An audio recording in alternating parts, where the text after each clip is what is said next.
네, 안녕하세요. 이동준입니다. 오랜만에 언박싱을 하도록 하겠습니다. 책 언박싱인데요. 사실은 이제 책을 항상 대량으로 많이 또 제가 구매를 하지 않습니까? 그리고 또 이제 보내주신 분들도 계시고 출판사 측에서 근데 이것들을 다 언박싱을 하지 못합니다. 왜냐하면 그동안 뭐 다른 영상들에 쫓기기도 했었고 또 맨날 책 언박싱만 하시다 보면 지겹지 않으실까 뭐 이런 생각도 있고요. 그럼에도 불구하고 이 책을 언박싱 한다는 것은 사실은 이제 제가 들어온 책을 정리하는 의미도 있겠습니다만 또 신간이든 아니면 예전에 나온 책들이든 여러분들이 보시면서 아 저런 책도 있구나 읽고 싶다라는 어떤 그런 마음이 생기실 수도 있고 그랬을 때 최소한의 정보를 드릴 수 있는 또 그런 유용성도 있지 않을까라는 걸 사실 생각하고 있고요. 그런 면에서 시간이 되는 대로 제가 사는 모든 책들을 다 보여드릴 수는 없겠습니다만 그때그때 그 즈음에 샀던 책들을 가급적이면 업로드하는 방식으로 이렇게 언박싱을 해서 보여드리도록 하겠습니다.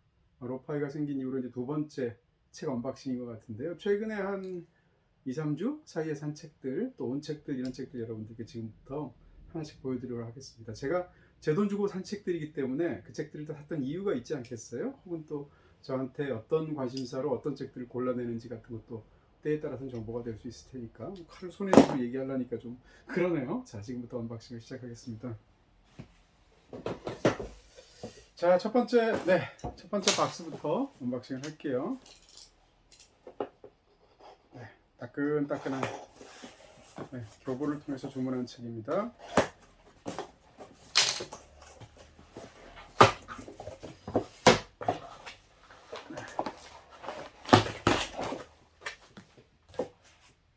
박스형은 나중에 치우도록 하고요.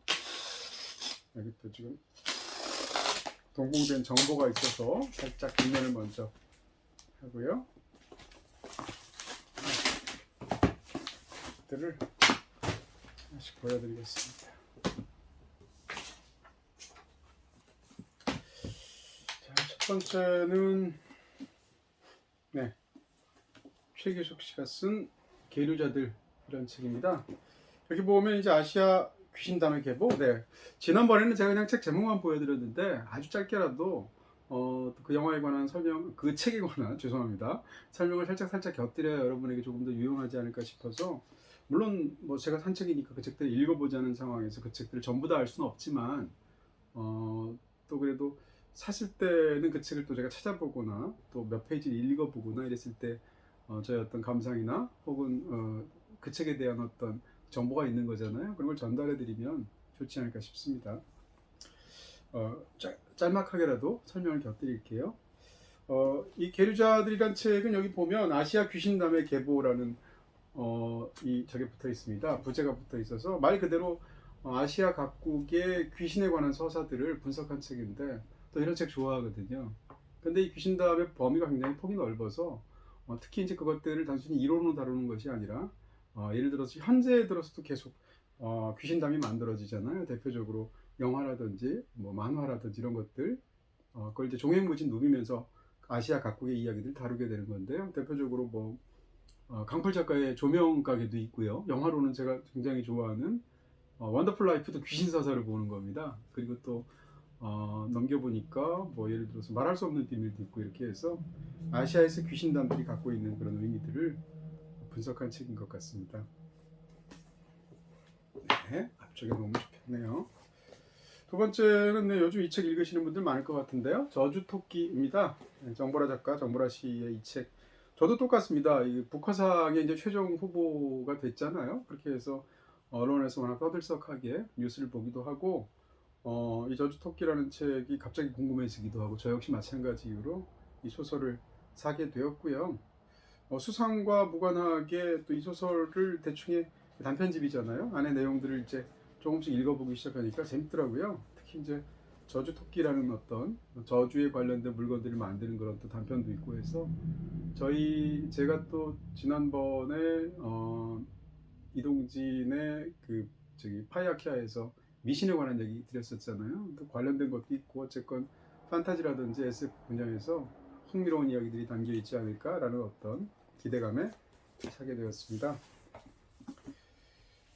네, 이렇게 얘기하면 시간 엄청 걸릴 것 같은데. 네. 불멸을 꿈꾸는 수명 연장의 역사라는 책도 샀습니다. 꽤 좀 두껍고 하드커버로 되어 있는 책이죠. 이렇게 하니까 무슨 약간 책 제목이 오도될 수도 있을 것 같은 느낌이 있는데, 그냥 인류 역사에서 수명 연장의 어떤 다양한 철학적인 혹은 자연과학적인 혹은 이런 것들이 어떻게 시도되어 왔는가에 대한 그런 다룬 책입니다. 흥미롭게. 대표적으로 이제 도교에서 얘기 또 두 챕터를 하나인가 두 개인가를 따로 내어서 쓴 것 같고요. 그 다음에 수명 연장에서 이제 오도된 역사를 굉장히 유명한 인류 역사에서 인간이 불멸을 꿈꾸기 위해서 네, 연금술을 한 것이 있지 않습니까? 그래서 연금술의 역사라든지 아니면 최근에 있어서의 위생론자들의 어떤 그 논이라든지 아니면 거기에 관련된 자연과학의 발달이라든지 이런 것들을 네, 다룬 책입니다. 노화와 인간의 불멸 이런 것을 다룬 책이라고 할 수 있겠죠. 재밌을 것 같아요. 딱 펴니까 연금술이 나오네요. 잠시 여기서 제목도 보고 계시고요.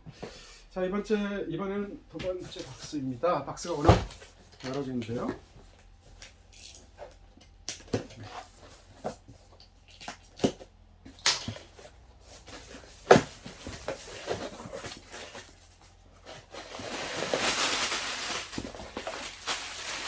제가 왜 웃는지 아시죠?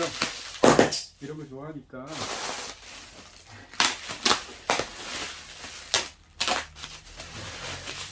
저러다 손배지 않을까? 걱정 안 하셔도 됩니다.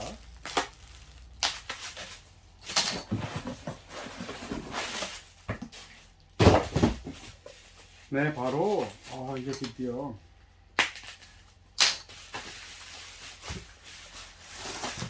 네 뿌듯합니다. 사실 전집 잘 안 사는데 전집이라고 할 수 있나요? 그냥 소설 한 권이니까. 네, 특성 없는 남자 로베르트 무질입니다. 특성 없는 남자 이 책은 진짜 저도 오랜 세월 약간 좀 과장해서 말하면 수십 년을 기다린 책이에요. 왜냐하면 동문학사 문학사에서 굉장히 중요한 책이죠.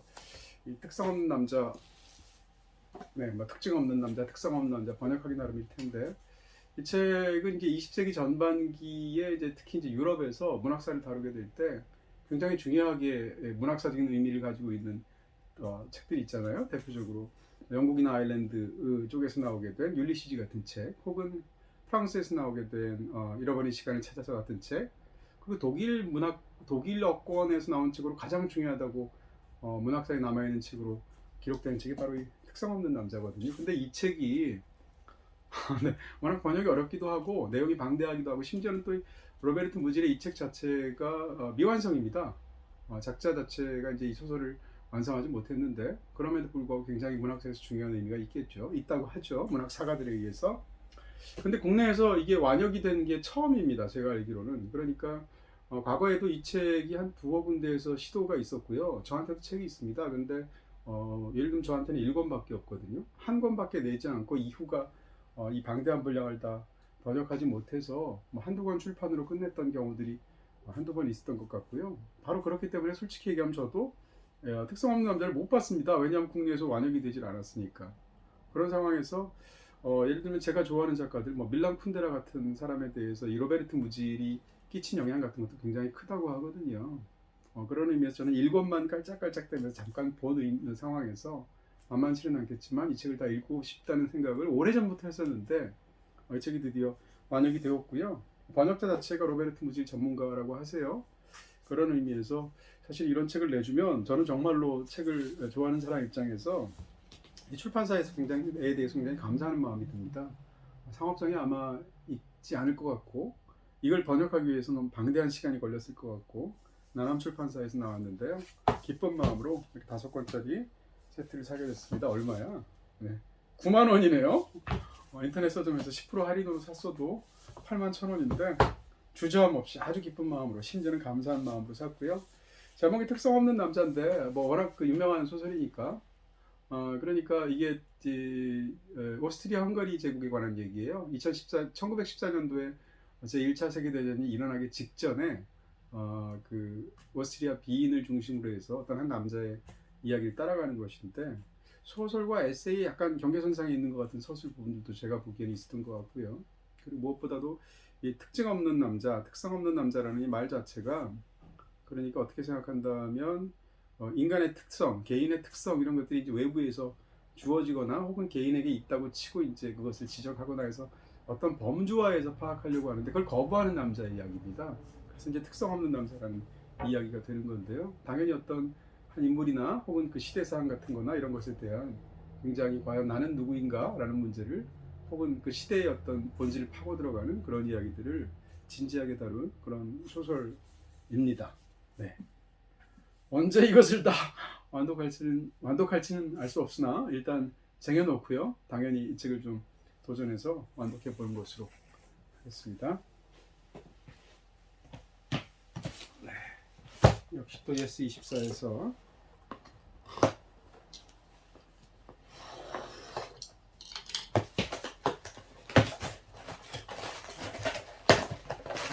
터뜨리는 즐거움은 제가 나중에 한꺼번에 하도록 하고요.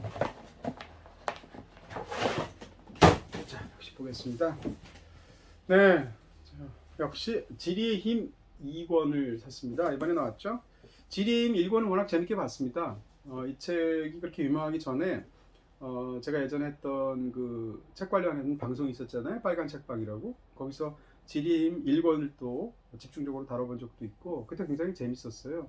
일종의 이제 지리적인 위치가 한 지역 혹은 한 나라 이런 것의 운명을 결정한다라는 지리 결정론일 텐데 그 지리의 힘의 1권이 상대적으로 예를 들어 미국이나 뭐 중국이나 뭐 아프리카 이런 식으로 큰 나라들이나 어떤 대륙 전체나 이런 것들을 인도나 다뤘었거든요. 근데 이번 지리의 힘을 살짝 보니까 구체적으로 조금 더 1권에서 다루지 않았던 중복이 없는 범위 내에서 예를 들면 터키라든지 에티오피아라든지 오스트레일리아, 뭐 이란 이런 나라들을 10여 개 챕터로 다루고 있는데요.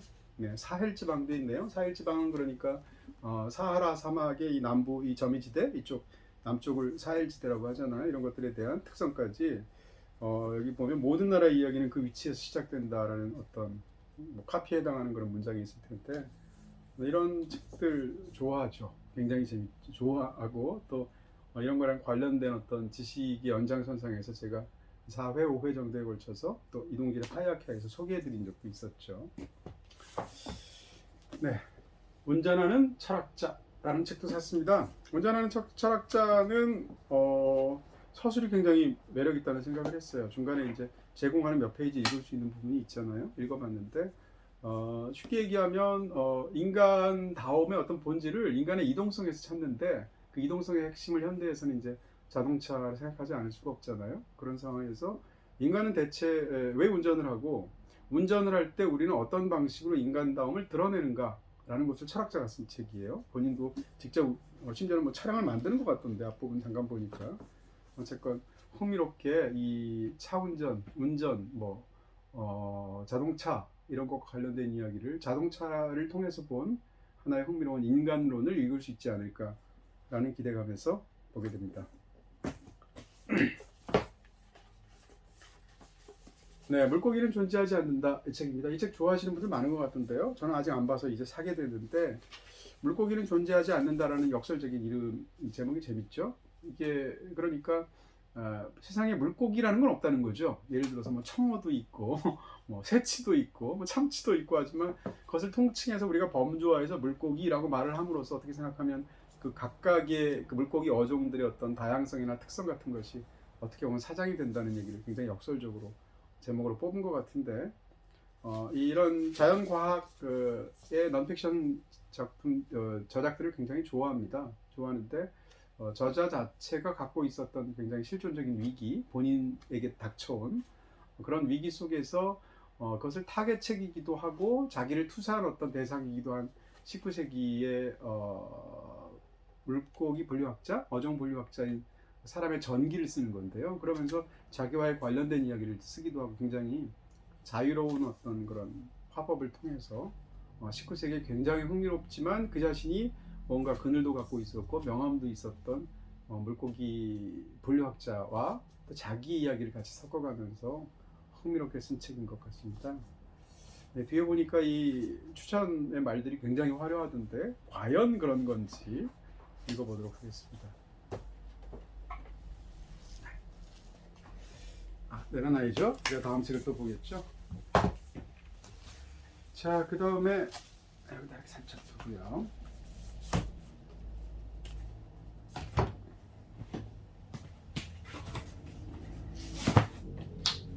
저는 알라딘에서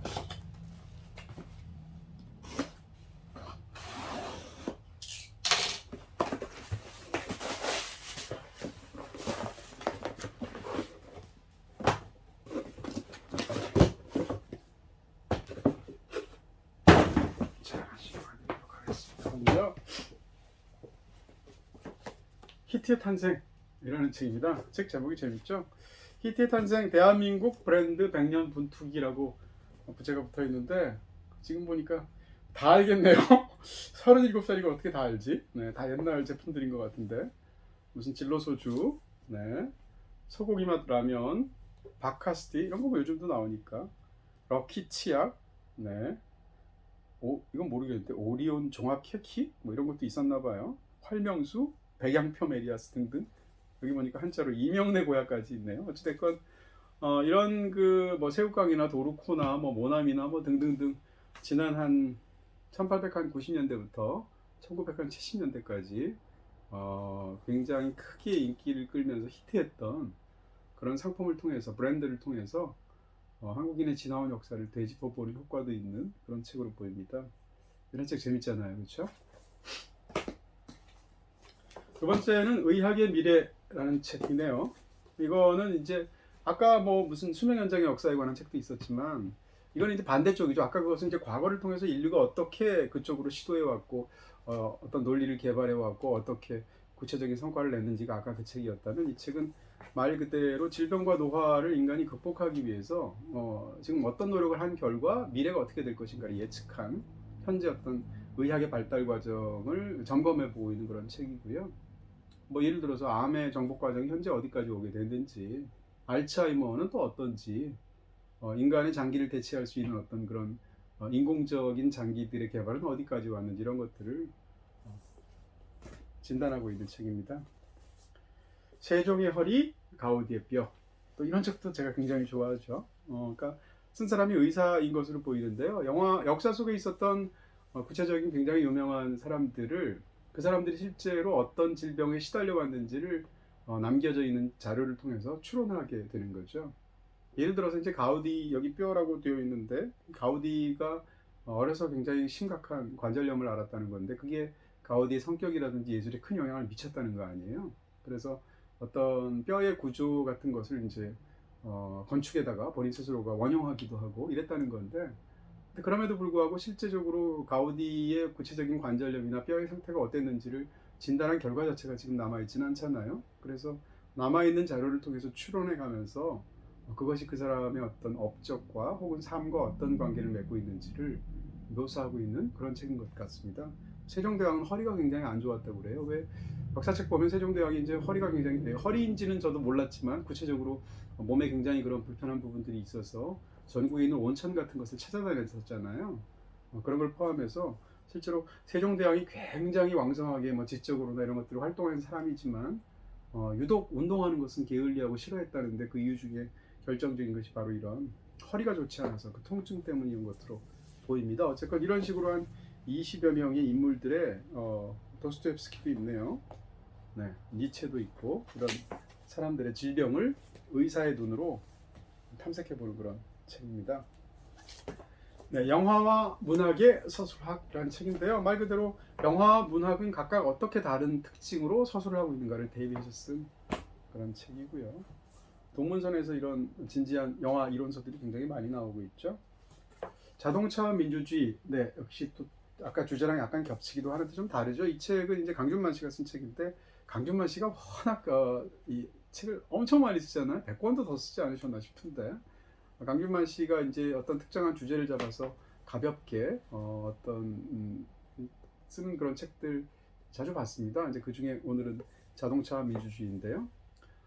포드 자동차 회사가 처음 생긴 게 이제 1900년대니까 1900년대부터 시작해서 10년 단위로 1910년, 20년, 30년 이렇게 해서 최근까지 미국에서 자동차가 어떤 식으로 발달하고 그것이 미국인의 삶에 어떤 영향을 미쳤는지를 서술하고 있는 그런 책으로 보입니다. 두 사람의 역사라는 책인데요. 두 사람의 역사는 그러니까 우리가 이제 인류사에 미친 어떤 소위 위인들의 어떤 영향 같은 것을 탐색하게 되고 거기에 대한 서술한 책들이 많은데 이 책은 뭐 이런 기획도 많죠. 특정한 두 명의 위인들이 만나서 그 만남 자체가 어떻게 인류 역사에 영향을 미쳤는가 이런 것을 서술한 책이에요. 지금 보니까 네, 표지를 보니까 아서 밀러하고 마릴린 먼로인 것 같고요. 그 다음에 여기 훔볼트하고 괴테도 있고요. 라살하고 비스마르크도 있네요. 네.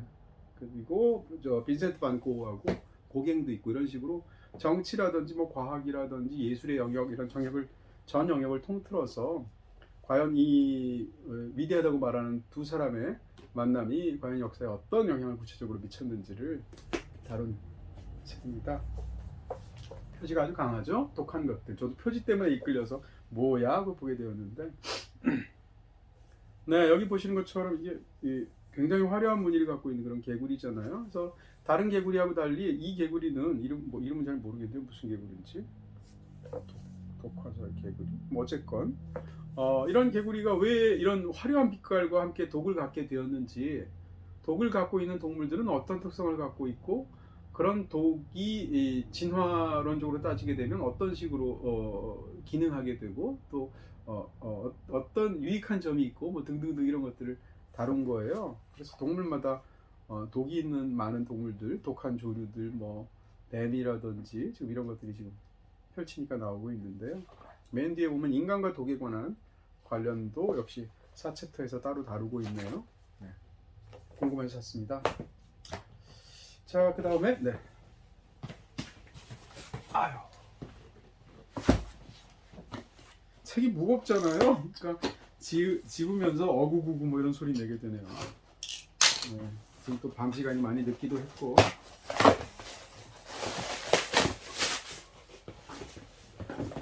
네. 참. 아우 손을 찧었네요. 네. 오, 손톱을 찧어서. 네. 고통 없이는 얻는 게 없어요. 자, 보겠습니다. 이번에는 악인의 심리학. 약간 좀 위압적인 책이라고 할 수 있겠네요. 그러니까 이 책에서 크게 두 가지 다루는 것 같아요. 하나는 이제 비즈니스 혹은 남녀간의 연애 이 두 가지를 다루는 것 같은데 그런 가운데에서 자기가 원하는 것을 얻기 위해서 어떻게 심리적인 방법을 사용하는가에 관한 책이에요. 그걸 약간 위압적으로 악인의 심리학이라고 붙인 것 같고요. 그렇게 해서 저는 가볍게 읽을 만한 그런 경제 관련한 뭐 뒷담이라고 말하기는 어렵고 네, 이런 책이 좀 재밌잖아요. 그런 부분에서 구하게 됐습니다. 제프리 삭스가 쓴 지리, 기술, 제도 이렇게 세 가지 이름이 막 나오게 된 것으로 제일 유명한 책은 아무래도 총균세 아닌가 싶은데 이렇게 키워드 한 세 가지 정도를 말하면서 상대적으로 이제 인간의 거시사를 다루는 거죠. 아주 긴 기간의 역사를 다루는 건데 이 제프리 삭스의 이 책은 지난 7만 년 동안의 인류의 어떤 역사를 굵직굵직하게 모두 7번의 세계화가 있었다고 보는 거예요. 이 저자는. 그래서 예를 들면 무슨 농업혁명이라든지 혹은 말에 의한 타고 다니는 말이요. 말에 의한 세계화가 이루어진 점이라든지 아니면 무슨 대항해 시대가 있잖아요. 뭐 이런 것들 통해서 가장 최근에는 이제 불평등한 그러니까 디지털 때문에 또 이루어진 어떤 세계화가 있을 텐데 거기서 어떤 불평등이 굉장히 심화됐다고 이 저자는 보더라고요. 잠깐 읽어보니까 어찌됐건 인류의 역사 7만 년을 7번의 세계화를 통해서 서로가 연결되는 과정으로 서술한 그런 책입니다. 이런 책들 굉장히 좋아하죠. 이번엔 인코그니토라는 책인데요. 인코그니토는 뭐 암시 이런 뜻이잖아요. 익명이라는 뜻이죠. 익명 이런 뜻이니까 여기 보니까 나라고 말하는 나는 누구인가 이렇게 부제가 담겨져 있는데 뇌과학 책이고요. 이 책을 고른 이유는 이 데이빗 이글먼 책을 이전에 보고 재밌어 했기 때문에 이 사람의 서술 방식이나 이런 것들에 대해서 신뢰를 갖고 있기 때문입니다. 이런 식으로 특정 저자를 좋아하게 되면 확장하는 방식으로 뭐 신간이 나오거나 또 다른 책이 좀 찾아보게 되죠. 그런 저자들이 이제 일군의 저자들이 저한테 있는 건데요. 그 중에 하나가 이제 데이빗 이글먼인데 더 브레인이라는 책을 굉장히 재밌게 봤습니다. 뇌과학 책들을 워낙 좋아하기도 하는데 아주 쉬운 내용을 다루면서도 서술 방법이 정말 이해하기 쉽게 궁금하신 분들이 있으시다면 뇌과학 책으로 더 브레인이라는 책으로 한번 시작해 보셔도 좋아요. 어쨌건 이것도 역시 뇌과학 쪽의 책이긴 한데 인코그니토, 익명이라는 그런 제목을 붙인 것 자체가 그러니까 내 속엔 또 다른 내가 있다라는 것이죠. 익명의 어떤 존재가 있는 거예요. 그래서 내가 나라고 말할 수 있도록 나를 행사하는 그 주인은 누구인가 뭐 이런 거죠. 이렇게 해서 인간이 갖고 있는 어떤 그런 특성을 뇌과학적으로 파고 들어가는 뭐 뇌가 나의 마음을 만든다. 너무 당연한 얘기 아닌가요? 어쨌건 라이벌들로 이루어진 팀, 뭐 이런 식으로 지금 딱 봐도 무슨 그 에피소드들도 많이 집어넣은 것 같고요. 재밌어 보입니다. 사장의 철학. 아까 그 책 악인의 심령은 훨씬 더 가벼운 책인 것 같고요. 이 책은 상대적으로 이제 그러니까 뭐라고 할까요? 이것도 가벼운 책이죠. 무거운 책은 아닌 것 같고요. 이 책 중에서 예를 들면 이런 거죠. 뭐 저는 모르는데 가본 적도 없어요. 이 책의 첫 번째 챕터가 블루바틀 가게 되면 블루바틀에서는 와이파이가 안 된다면서요? 와이파이를 제공하지 않는다면서요? 얼핏 봐도 저도 잘 정확하지는 않은데 이런 식으로 왜 블루바틀은 와이파이를 제공하지 않을까? 뭐 이런 거죠. 그러면서 넷플릭스는 어떻게 코로나 시대에 제왕이 됐을까? 스토리가 있는 초콜릿은 왜 더 달콤할까?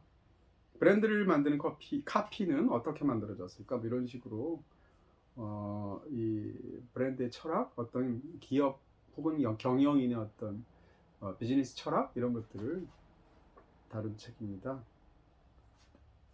책은 굉장히 쉬워 보이네요. 재밌게 쑥쑥 읽힐 것 같은 편집도 아주 시원시원하게 했네요. 사장의 철학입니다. 슬픈 경계선이라는 책인데요. 가만히 있어봐. 지금 촬영이 다 되고 있죠? 중간에 안 꺼졌죠. 이거 꺼지면 사실은 네. 왜냐하면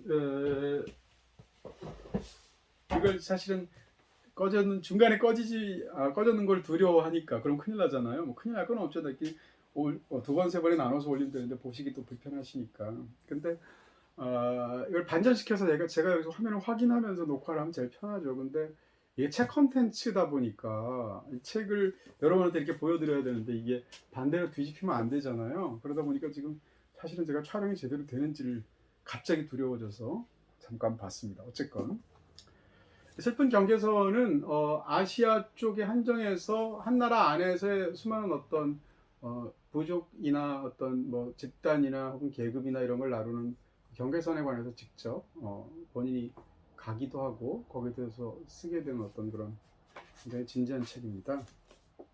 뭐 예를 들어서 한국도 있는데 한국이라면 사실은 그런 경계선으로 당연히 휴전선이 떠오르잖아요. 이런 식으로 해서 중국의 조선족들을 다루는 어떤 그런 부분들도 있는 것 같고요. 그 다음에 뭐 말레이시아라든지 인도네시아라든지 혹은 캄보디아 등등의 나라들을 이 저자가 직접 다니면서 눈에 보이지 않는 선도 있고 눈에 보이는 선도 있을 텐데 그러면서 어떤 그런 관심을 통해서 다뤄보게 되는데 이 슬픈이라는 말 자체가 들어가는 것 자체가 이 책의 어떤 문제의식을 보여주는 그런 대목이 아닌가 싶습니다. 신동훈 씨가 지은 옛 이야기의 힘이라는 책인데 꽤 두껍네요.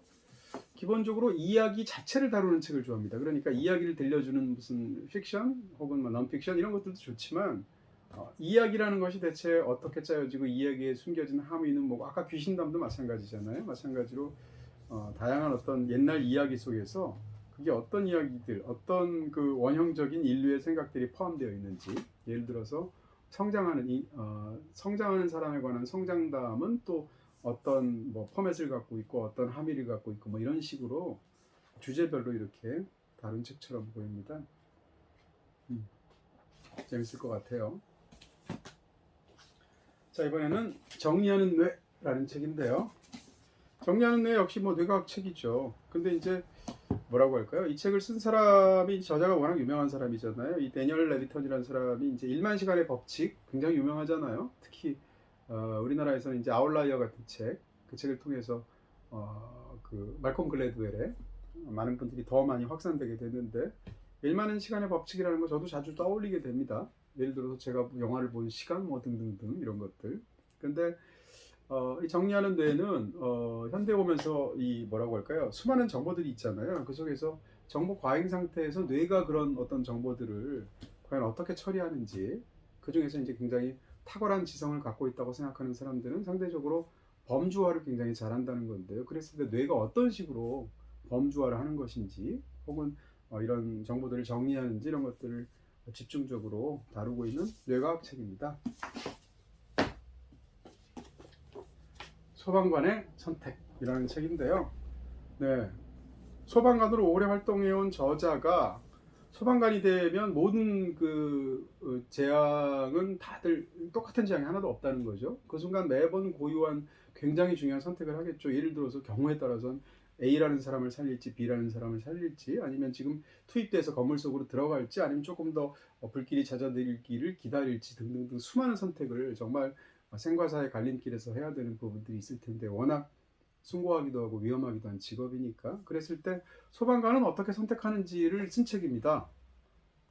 굉장히 이런 책은 없지 않을까라는 생각을 하게 됐고 흥미롭게 느껴지는데, 이것이 단순히 이제 소방관뿐만 아니라 인간에게 있어서 중요한 선택은 어떻게 이루어지는가의 문제로 확장이 되기도 하는 것 같아요. 제가 군대를 이제 약제병이었었거든요. 그러니까 약국에서 병원에서 제가 근무를 했는데요. 이제 제가 있던 데가 이동 외과병원이었습니다. 그래서 동두천 같은 데로 이제 파견을 나가서 허허 벌판에다가 텐트를 치고 마스 캐주얼티라고 그래서 대량 사상자가 발생했을 때 판단하는 훈련 이런 거 받아본 적이 있어요. 자주 받았는데, 그러면 대량 이런 전쟁 같은 상황이 되면 이동외과에 저는 소속된 의무병이니까 가가지고 투여가 돼서 어떤 예를 들면 심하게 부상을 입은 사람 오고, 뭐 혹은 등등등 이렇게 사람들이 올 때 판단을 하는 거죠. 누굴 먼저 치료할지, 살릴 것인지, 아니면 그냥 내버려 둘 것인지. 왜냐하면 의료 자원은 전쟁 시 굉장히 제한적일 테니까. 경우에 따라서는 지나치게 심한 부상을 입은 병사는 일단 치료하지 않고 후순위로 미뤄두기도 해요. 어떻게 생각하면 굉장히 냉혹하다고 볼 수도 있지만 그럴 수밖에 없는 그런 상황을 훈련한 경험도 있는데, 뭐 꼭 그래서가 아니라 어쨌건 흥미롭게 느껴지는 그런 소방관의 선택이라는 책입니다. 자, 이번에는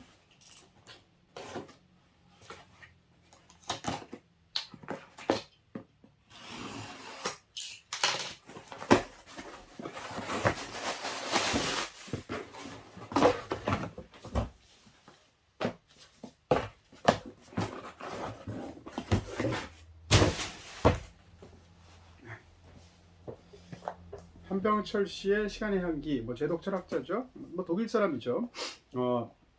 한국 출신의 한병철 씨는 워낙 또 국내에서도 이름 높은 저자잖아요. 저도 그 피로사회를 워낙 흥미롭게 본 그 이후로 이 한병철 씨의 이렇게 컴팩트하게 나오는, 그렇지만 결코 이 밀도는 굉장히 높은 그런 책들이 있는 걸 좋아합니다. 그 중에서 시간의 향기라는 책을 또 사게 됐고요.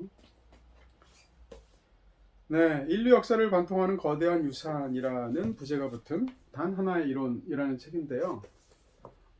파인먼이라는 뭐 유명한 물리학자가 있잖아요. 그 사람이 만약에 인류에게 어떤 재앙 같은 게 겹치게 돼서 어떤 무슨 인류가 갖고 있는 수많은 어떤 과학적인 지식이 만약에 다 날아가는 어떤 상황이 있었다고 한번 쳐봐요. 그럴 때 만약에 한 줄만 딱 남길 수 있다면, 한 문장만 남길 수 있다면 후대에 그 문장은 어떤 문장이 되어야 할까? 이런 어떤 제언을 한 적이 있습니다. 거기에 대해서 국내의 저명한 학자들이 각각 대답을 해보는 거죠. 그래서 여기 보면 천체물리학자, 사회학자, 미생물학자 뭐 등등등, 꼭 자연과학뿐만은 아닐 테니까. 그래서 이분들이 각각 거기에 대해서 대답을 하는 거예요. 파인만의 어떤 제언에 대해서 본인이 대답을 한다는 가정하에, 예를 들면 지금 보니까 당신은 혼자가 아니다. 우주는 명사가 아니라 동사다. 생명이란 우주의 메모리 반도체이다. 네, 인간의 욕구는 뭐 전염된다. 이런 식으로 한 문장을 써놓고 그 문장의 의미를 집중적으로, 그게 왜 남겨야 될 단 하나의 문장인지를, 인류 지식의 원전은 엔트로피다. 인간 정신은 진화의 결과다. 이런 문장들인데요. 국내 저자들이 쓴 한 7분 정도가 함께 쓴 책입니다. 이번에는 책의 사전이라는 책인데요. 컴팩트하죠. 이 책을 쓴 사람은 이제 표정훈 씨 책인데요. 표정훈 씨가 워낙 또 이렇게 또 박학다식하시잖아요. 그래서 최종훈 씨의 책도 몇 번 즐겁게 읽은 적이 있고요. 이 책은 이제 책과 관련된 많은 어떤 모티브들, 키워드들, 예를 들면 여기 지금 보면 개인 장서, 뭐 국가 지도자, 달력, 빌린 책, 서문 뭐 등등 이런 식으로 상대적으로 자유롭게 사전의 형식을 빌어서 가나다 순이기도 하고요. 뭐 일종의 잡학사전 같은 건데 또 책을 좋아하는 또 다른 어떤 저자일 텐데요. 책의 사전을 사게 됐습니다. 도시의 쓰레기 탐색자라는 책인데 이 저자의 어떤 뒷얘기가 재밌더라고요. 이 제프 페럴이라는 사람이 사회학자인데요. 이 사회학자로서 이 사람이 자기 어떤 연구를 위해서 혹은 인생의 전환점에서 직장인 교수 생활을 그만두고 고향 마을로 갑니다. 그래서 거리에서 한 8개월 정도를 살았다고 하는데 그러면서 거리에서 사람들이 버린 물건을 재활용해서 쓰는 사람들의 얘기를 다룬 책이에요. 그러니까 우리는 필요 없다고 생각해서 버리는 뭐 폐 가구도 있을 수 있고 여러 가지 물건들 어떻게 보면 쓰레기겠죠. 근데 그 쓰레기를 다른 차원에서 쓰게 되는 사람 있잖아요. 뭐 노숙자일 수도 있고 경우에 따라서는 그냥 이렇게 누가 버린 물건들 아파트에서도 이렇게 책장 같은 거 버리면 주워오기도 하고 이런 사람들도 있잖아요. 그런 사람들의 이야기 그러면서 그런 물건들이 재활용되는 데서 보여지는 우리가 모르는 그런 어떤 소비사회의 또 다른 어떤 하류에서의 흐름 같은 것을 잡아내는 그런 도시 이면의 이야기라고 할 수 있겠죠. 네. 쓰레기에 관한 인문학적 고찰이라고 부제가 붙어 있네요. 산의 역사라는 책인데요. 이 책은 19세기 저작입니다. 옛날 책들 사실은 오래전에 쓴 책들은 이렇게 잘 안 사게 되는데 저도 이 책은 이 저자 자체가 알프스 산자락에 살면서 19세기 말쯤에 그러면서 실제로 산을 굉장히 좋아하고 등산 같은 걸 굉장히 많이 하고 이러면서 산에 대해서 본인이 느끼는 것 그리고 또 산이라는 그 대상이 이 지구의 발달사에서 어떤 역사를 겪어왔는지 혹은 산에서 보게 되는 뭐 구름에 관한 얘기라든지 이런 등등 뭐 자연과학적이라거나 아니면 무슨 인문지리학적이라거나 이런 부분들을 종횡무진 누비면서 아주 자유로운 어법으로 본인의 등반기까지 합쳐서 쓴 그런 책입니다. 재밌어 보여요. 시간의 탄생. 네, 제가 시간이라는 그 주제를 굉장히 좋아해서 지난번에 시간에 관한 책들이라는 그런 컨텐츠도 따로 올린 적이 있죠. 그 안에 아주 기분 좋게 꽂아 놓을 수 있는 또 한 권의 책이기도 하고 사실은 이와 유사한 주제가 겹쳐 있는 또 다른 책들도 있어요. 근데 어쨌건 이 책에서의 그 시간의 탄생에서 다루고 있는 시간은 책 엄청 두껍죠. 그러니까 인간에게 시간이라는 개념이 어떻게 생기게 되었는가, 인간은 어떻게 시간을 구획짓고 요일로 명명하게 되고 뭐 이런 것들에 관한 이야기들이라든지 이런 구체적인 그리고 심지어는 이제 신화마다 시간에 관련된 뭐 예를 들면 대표적으로 그리스 신화의 크로노스 이런 거 있잖아요. 그런 신에 관한 신화라든지 이런 것들을 통해서 인류의 시간에 관한 개념이 어떤 식으로 발달해 왔는지를 집중적으로 묘사한 그런 책입니다. 자, 이제 가시면 안 돼요. 네. 나름 또 열심히 설명드리고 있는데 끊어보면 나중에 못 봐요. 보시는 김에.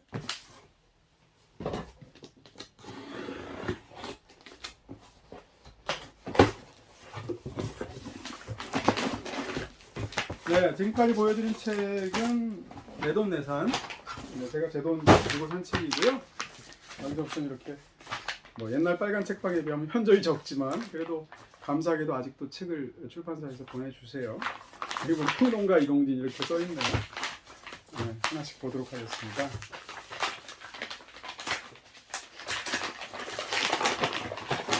전부 신간들이죠.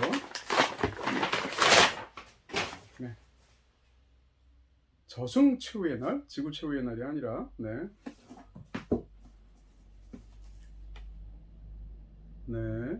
국내에서 나온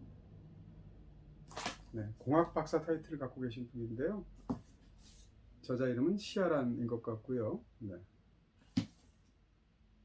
저승 최후의 날이라는 장편 소설인데 묵직하게도 3권이나 됩니다. 자, 그 다음에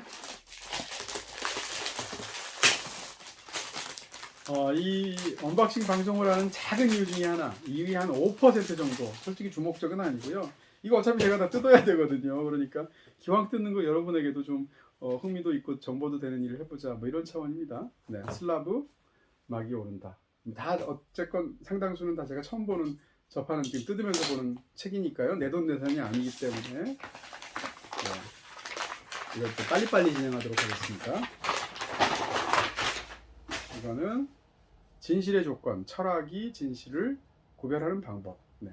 진실과 거짓이 뒤섞인 시대에 철학은 무엇을 진실이라고 하는가, 이런 또 묵직한 이야기를 다루고 있네요. 어떻게 물리학을 사랑하지 않을 수 있을까? 네.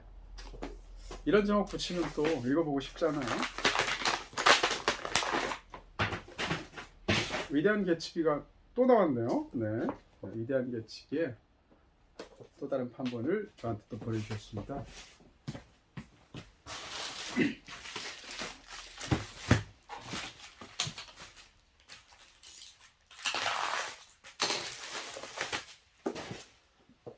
네, 미래의 피해자들은 이겼다. 한국 사회는 이 비극을 어떻게 기억할 것인가라는 세월호 참사 그리고 천안함 사건, 이 사건들을 포함한 책인 것 같죠?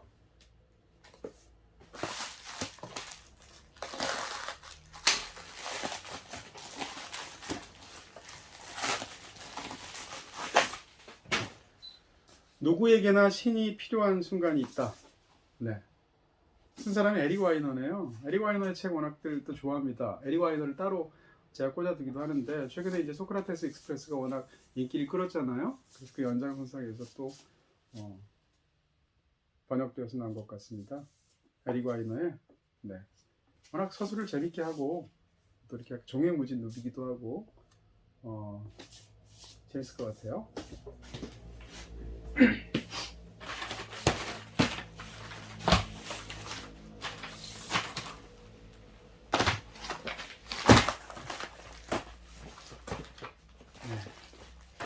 무슨 선물 뜯어보는 느낌이죠?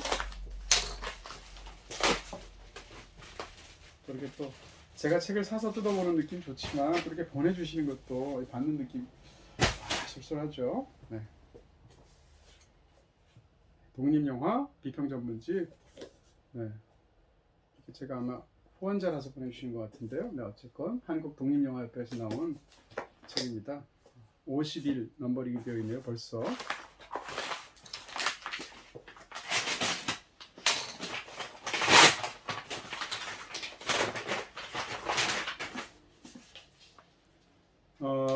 레이먼드 카버 시집이군요. 또, 네, 이거는 네, 편집자분께서 간단히 메일도 주셔서 너무 감사한 마음으로 받았는데요. 책의 판형이 굉장히 독특하네요. 옆으로 좁고 길쭉하게. 시집들이 또 이런 판형이기도 하겠지만, 레이먼드 카버 워낙 좋아하지만 레이먼드 카버를 제가 이제 시인으로서는 잘 모르죠. 소설가를 좋아하는 건데 레이먼드 카버의 시를 모은 책입니다. 책 자체도 굉장히 예쁘고, 카버는 시를 또 어떻게 썼을까? 네, 이런 생각이 들어서 흥미롭게 볼 수 있을 것 같습니다. 김현수 작가가 소설가로서 그는 취해 있었지만 시인으로 그는 깨어 있었다는 굉장히 인상적인 추천사를 쓰셨네요. 또 레이먼드 카버가 사실 알코올 중독 문제로 고생하기도 했었잖아요.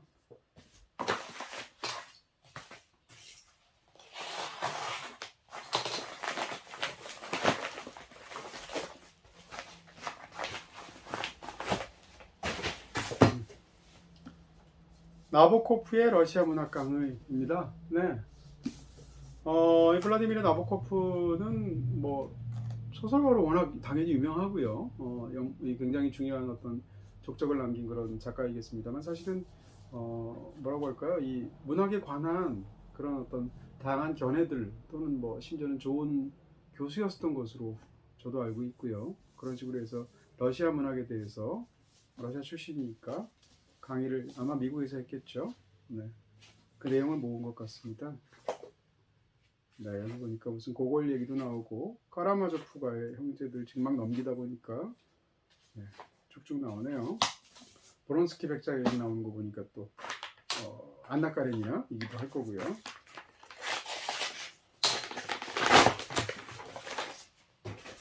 오, 백의 그림자의 또 다른 어떤 리커버인가요? 워낙 좋아하는 소설이고 백의 그림자에 대해서 제가 여러 번 와 감사하게도 또 황정원 작가님께서 사인까지 주셨네요. 네. 황정원 작가의 소설 굉장하다고 생각합니다. 너무 훌륭하죠. 백의 그림자에 이제 두 사람이 대화를 할 때 따옴표 같은 거 안 쓰잖아요. 그랬을 때 그 대사의 어떤 그 뭐라 그럴까요? 서로 양 두 명의 화자가 말을 주고받을 때 말끼리 서로 던진다고 할까요? 그 느낌들이 시각적으로나 아니면 소설을 읽는 그런 사람의 입장에서 굉장히 네, 너무 아름답기도 하고 아련하기도 하고 신비스럽기도 하고 그런 느낌을 받았었죠. 굉장히 훌륭한 소설이라고 생각합니다. 많은 분들 좋아하시겠지만요.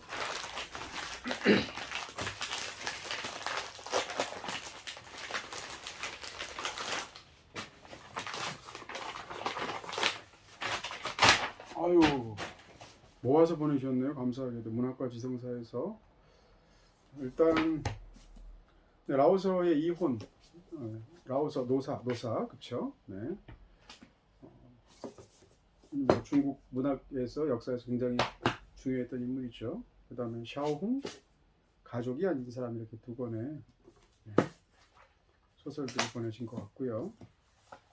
이 시리즈도 네 보내주셔서 꼬박꼬박 보고 있는데 딱 읽기 좋게 한 3개나 4개 정도의 단편들을 1년에 4번씩 내고 있죠. 소설보다 2022년 봄호를 또 보내주셨고요. 이원석 작가의 까마귀 클럽, 김중일 시인의 만약 우리의 시 속에 아침이 오지 않는다면, 또 문학과 사상 이 시인선 또 우리 모으지 않습니까? 어떻게 하시고 보내주셨어요. 자 이제 조금만 참으세요. 2일밖에 안 남았습니다. 네. 몇 권 건지셨어요? 어떤 책이 궁금하신지. 다 아무래도 책을 좀 책에 대해서 이 갈망이 있으시고 또 보고 싶어 하시는 분들이 이 컨텐츠 보지 않겠습니까? 책 안 보시는 분들도 안 보지는 않을 거 아니에요. 보지는 않을 거 아니에요. 그런 면에서 땡기시는 게 분명히 있지 않을까 생각이 듭니다.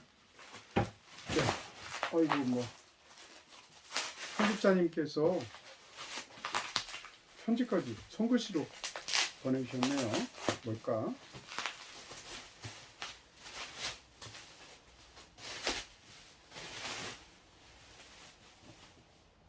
네. 휴머니스트 세계문학 전집이 나오기 시작했군요. 세계문학 전집 저한테도 이제 한 출판사만 따져도 10군데가 넘는 뭐 민음사부터 시작해서 문학동네, 창비, 뭐 의류문화사 등등까지 굉장히 많잖아요. 또 하나의 흥미로운 문학 세계문학 전집이 시작된 것 같습니다. 일단 어떤 책인가 궁금하네요. 여기 개인적으로 쓰신 네 휴머니스트 출판사에서 시즌제 세계 문학 시리즈를 런칭했습니다 하시면서 다정하기도 하고 따뜻한 글을 보내주셨습니다. 네, 직접 만나서 뵌 적은 없지만 이런 또 좋은 네 감사하네요. 직접 예쁜 글씨로. 왜 편집자는 다 글씨를 이쁘게 쓰는 걸까요? 멋지게. 저처럼 이제 악필인 사람 입장에서는 1권부터 5권까지 5권이 나온 것 같은데요. 1권이 바로 메리 셸리의 프랑켄슈타인이네요. 네. 2권은 해생여인이고요.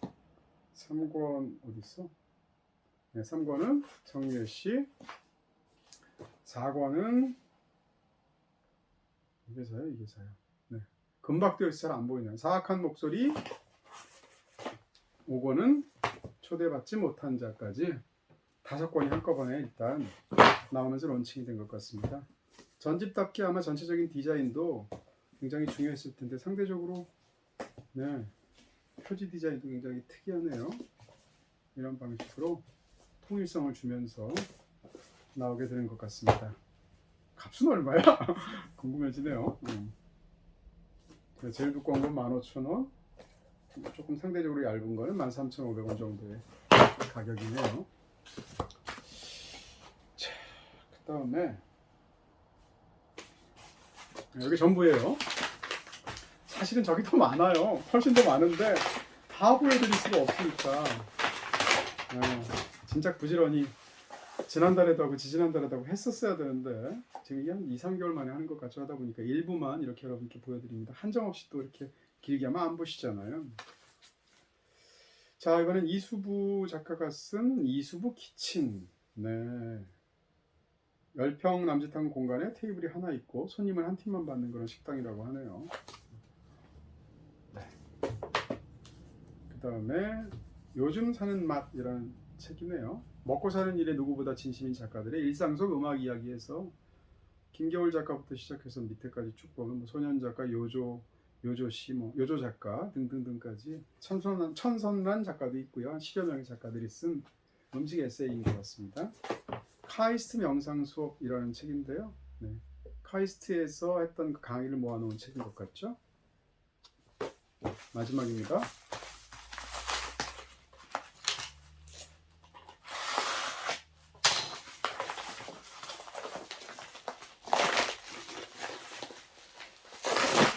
오, 책이 4권이 나오니까 무슨 뭐 신받다 이런 식으로 작은 로또 된 것 같아요. 로또를 한 번도 안 사봐서 한 뭐 5등이래거나 5등이 얼마죠? 네, 얽힘, 고통, 타자에 대한 10개의 물음 해서 이 동물 복지에 관한 얘기인 것 같아요. 동물 넘어라는 책이고요.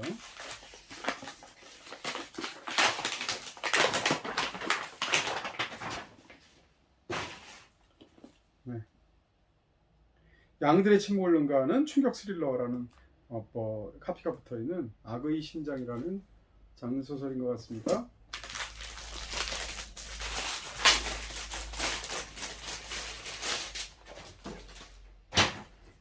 네, 페데리코 라피넬리의 첫사랑이라는 소설이고요. 마지막으로 미시마 육교의 장편소설 금색입니다. 몇 권이나 될까요? 대략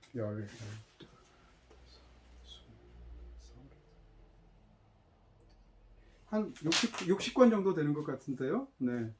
극히 일부이긴 하겠습니다만 어쨌건 제가 요즘 읽고 싶은 책들 또 나왔던 신간들 이런 것들 여러분께 소개해드렸습니다. 허기롭게 뜯었는데 이제 마쳐야 될 것 같은데 네, 이 진풍경을 잠깐 몇 초 보여드릴게요. 도라차들 엄청나죠? 지금 바닥이 이 모양이라서 이걸 제가 치워야 됩니다. 지금부터는 이제 죽음의 시간이 되지 않을까. 어쨌건 여러분 덕분에 어차피 오픈해야 되는 거 즐거운 마음으로 또 약간 또 어떤 분들에게 좀 기쁜 마음으로 했고요. 마쳐야 될 것 같습니다. 보시느라고 수고 많으셨고요. 네, 인사드리겠습니다. 감사합니다. 다음에 또 가급적이면 지금보다는 훨씬 더 짧은 텀으로 언박싱 책 통해서 여러분들도 뵐게요.